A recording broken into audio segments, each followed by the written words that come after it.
বুকের মধ্যে অনেক ঝড়, বুক পেতেছি গোলে কর। হয়েছে যে আমরা কি কি বিষয় নিয়ে আলোচনা করবো, তাই না?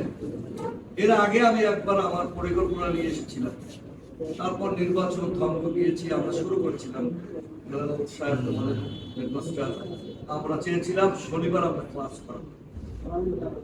শুধু সপ্তাহে 2টি দিন আমরা যে বঞ্চিত থাকি, আর একটা দিন আমাদের ওই 5 দিনের লেখাপড়াকে যদি রিভিউ করা যেত, যে আমরা 5 দিন কি করবো, মিনিমাম 8, 9, 10 অথবা 9, 10 এদেরকে, তাহলে আমাদের শিক্ষা জীবনটা আরো এটা শুরু করে চলে গেলাম, কিন্তু এরপর করা যায়নি।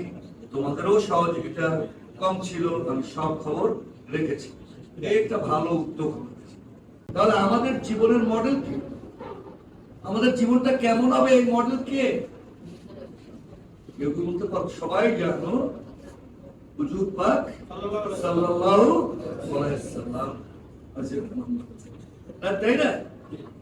তিনি তার জীবনের সমস্ত নিয়ম কানুন পালন করে আল্লাহ তাআলার নির্দেশ আমাদেরকে দেখিয়ে দিয়েছে, এই করে জীবন চালাতে হবে, তাই তো? তোমাদের কি বলা হয়? যারা বিপ্লব করেছে, আজকের দিনের বিপ্লব, আজকে সে 4 তারিখ, 3 তারিখ, 4 তারিখ, তোমরা রাস্তায় নেমেছো বিদায়, আমরা রাস্তায় নেমেছি। তোমরা স্লোগান দিয়েছো বিদায়, আমরা মিছিল ধরতে সাহস পেয়েছি। তোমরা